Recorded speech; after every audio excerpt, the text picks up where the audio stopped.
EVM hack की गई है। मुख्यमंत्री ने खुद ने कहा कि सारी व्यवस्थाएं हो चुकी हैं। 99% बैटरीज दिखा रही थी, उससे हमने चुनाव आयोग को अवगत कराया। उन मशीनों को सील कर दिया जाए। पूरा देश रतन टाटा को श्रद्धांजलि दे रहा है। वहीं सोशल मीडिया पर बहस है कि रतन टाटा राष्ट्रभक्त थे, रतन टाटा को देश से बहुत प्यार था, उनकी कंपनियां अच्छी है। और क्या रतन टाटा के कंपनियों का यानी टाटा का राष्ट्रीयकरण कर देना चाहिए? इससे पहले एक बार राष्ट्रीयकरण हो चुका है, जब इंदिरा गांधी प्रधानमंत्री थी और बाबू जगजीवन राम जो है उनको मंत्रालय अहम जिम्मेदारी दी गई थी। ये बड़ी खबर है। दूसरी, ईवीएम को लेकर लगातार बड़ी खबरें आ रही हैं। सीनियर पत्रकार और अब कांग्रेस के कार्यकर्ता हैं, उन्होंने एक लंबा पोस्ट लिखा है कि किस तरह से ईवीएम में एक बड़ी धांधली हुई है। और ये वो खबर है जो सोशल मीडिया पर सबसे ज़्यादा वायरल है। और ये तमाम बड़ी खबरें जो मैं बताऊंगा, टीना डाबी किस तरह से अकेले एक डीएम चाहे तो जिले का हालात बदल सकती हैं। बाड़मेर की वो आईएएस कलेक्टर बनाई गई हैं, तब से सफाई अभियान में लगी हुई हैं। चाहे वो अपराधियों का सफाया हो, गली मोहल्लों का सफाया हो, सब कुछ ठीक करने की कोशिश में है। उसको लेकर बड़ी खबर है जो मैं सोशल मीडिया पर आपको बताऊंगा। तो वो तमाम बड़ी खबरें जो आज सोशल मीडिया पर वायरल है एक एक करके बताऊंगा, लेकिन बात पहले रतन टाटा से करते हैं। रतन टाटा एक बड़ा नाम थे और अब वो इस दुनिया में नहीं है। आज उनका अंतिम जो है वो संस्कार किया जा रहा है और वो सुपुर्द खाक हो रहे हैं। तो रतन टाटा के कंपनी को लेकर तमाम लोग जो हैं अटकलबाजी कर रहे हैं कि क्या उनकी जो संपत्ति है उनका राष्ट्रीयकरण होगा। ये एक बड़ा मुद्दा है सोशल मीडिया पर। किन लोगों ने मुद्दे को उठाया है वो भी बताऊंगा जो सोशल मीडिया पर वायरल है। लेकिन किस तरह से पंकज श्रीवास्तव का एक वीडियो, एक जो पोस्ट है वो बहुत ज़्यादा वायरल हो रहा है ईवीएम को लेकर।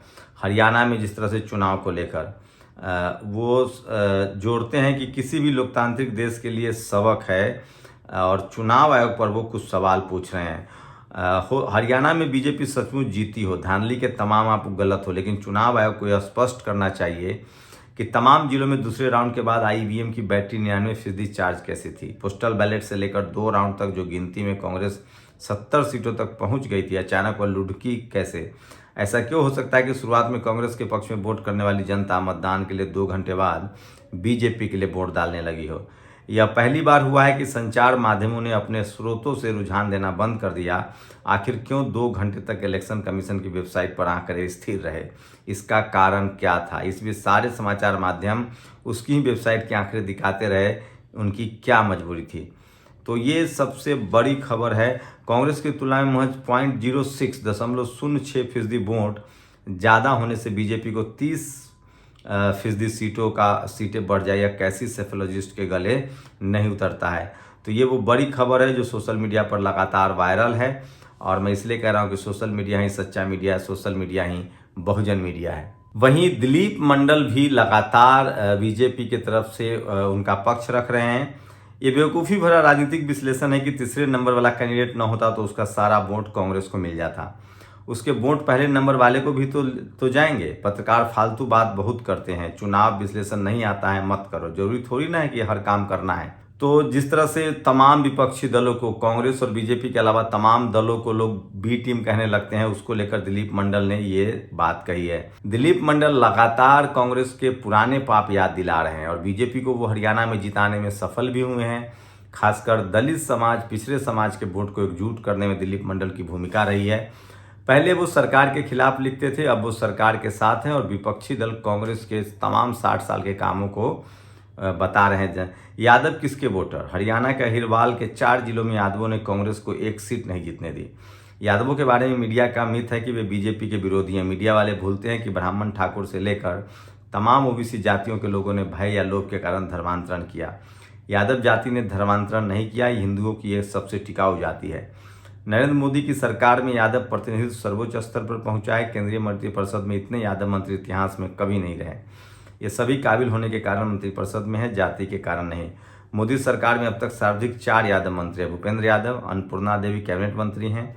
भूपेंद्र जी और अन्नपूर्णा जी अत्यंत महत्वपूर्ण मंत्रालय संभाल रही है। अहिरवाल के राव इंद्रजीत सिंह स्वतंत्र प्रभाव वाले राज्य मंत्री हैं, पर इनके पास 3 विभाग और हैं।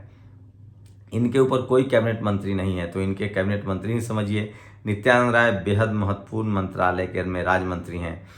इसकी तुलना में मनमोहन सिंह के दोनों कार्यकाल करें तो मनमोहन सिंह के दूसरे कार्यकाल में कोई यादव कैबिनेट मंत्री नहीं था, 0।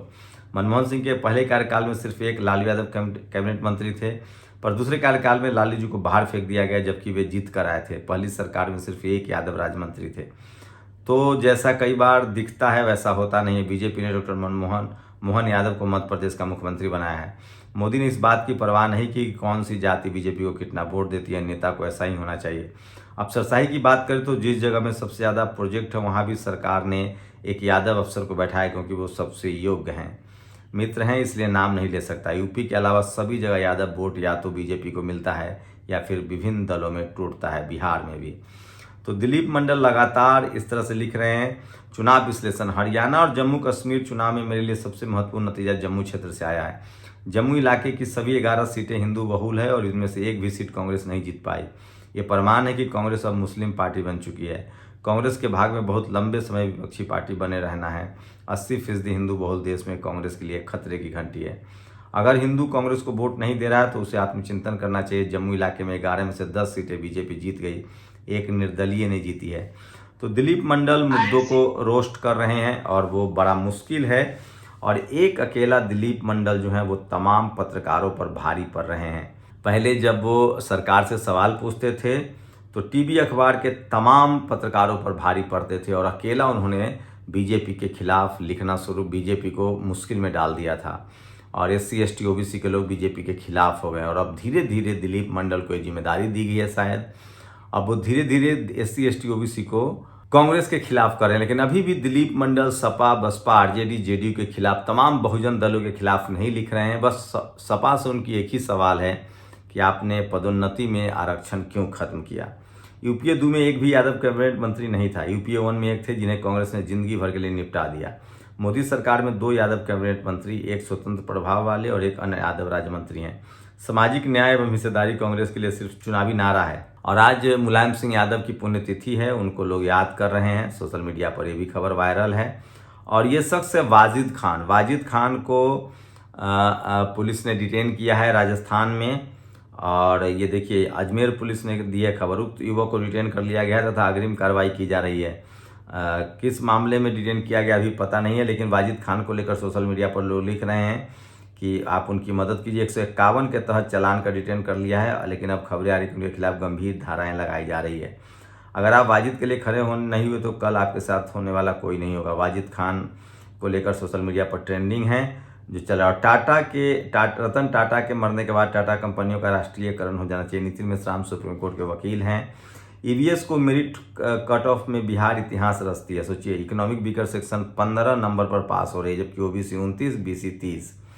टाटा कंपनी के राष्ट्रीयकरण का कुछ लोग इसलिए विरोध कर रहे हैं क्योंकि राष्ट्रीयकरण के बाद SC ST OBC का आरक्षण लागू हो जाएगा। इन्हीं लोगों की वजह से अलीगढ़ यूनिवर्सिटी और जामिया का राष्ट्रीयकरण नहीं हो पा रहा है, क्योंकि ये नहीं चाहते कि वहाँ भी आरक्षण लागू हो। तो सोचिए, ये बड़ी खबर है जो सोशल मीडिया। और टीना डाबी को लेकर दिलीप मंडल ने लिखा है, देश के हर जिले में यानी 766 ऐसे जिद्दी जिलाधिकारी चाहिए। लोग स्वभाव से आदत बदल। टीना डाबी दुकान की चौखट पर बैठकर कलेक्टर टीना डाबी ने दुकानदार से करवाई सफाई। तो जो गंदगी फैला रहा है उसको ही साफ करना पड़ेगा, ये टीना डाबी ने अभियान छेड़ रखा है। समर राज हैं, बड़े पत्रकार हैं। रतन टाटा जी को आदरांजलि। सब बता रहे हैं जीवन भर देश सेवा को समर्पित रहे हैं। अगर ऐसा है तो उन्हें बड़े राष्ट्रीय पुरस्कार से सम्मानित किया जाए, उनकी संपत्ति, उनकी कंपनियों का राष्ट्रीयकरण किया जाए, सही मायने में देश को समर्पित किया जाए। एक बार फिर से पूरे देश की तरफ से सत नमन। ये बड़ी खबर है। और भाजपा के यूपी में विधायक थे OBC समाज से, उनको किस तरह से उन पर हमला हुआ, उनको मारा पीटा गया। वहाँ ADM संजय सिंह हैं और मारने वाला बार अध्यक्ष अवधेश सिंह है। ये खबर भी सोशल मीडिया पर सबसे ज़्यादा वायरल है। और साथ ही ये वीडियो देखिए, कांग्रेस ने ये वीडियो जारी किया है किस तरह से EVM को लेकर लगातार गड़बड़ी हो रही है। और ये वीडियो कल भी जारी किया गया था, आज जारी किया गया है। तो हरियाणा चुनाव में कांग्रेस का कहना है कि बड़े पैमाने पर बेईमानी हुई है कि किस तरह से EVM हैक की गई है। मुख्यमंत्री ने खुद ने कहा कि सारी व्यवस्थाएं हर तरह से हर किस्म की हो चुकी हैं और हम सरकार बनाएंगे, तो ये पूरा एक संदेह का सारे प्रदेश में एक बहुत बड़ा एक संदेह हो रहा है।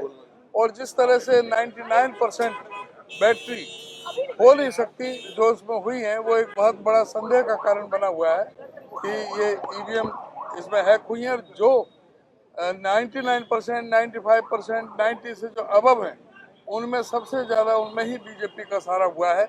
जहाँ 60 और 70% है, वहाँ पे ये नहीं जीत रहे। आप लोग की क्या राय है, अपनी राय जरूर दीजिए। शुक्रिया।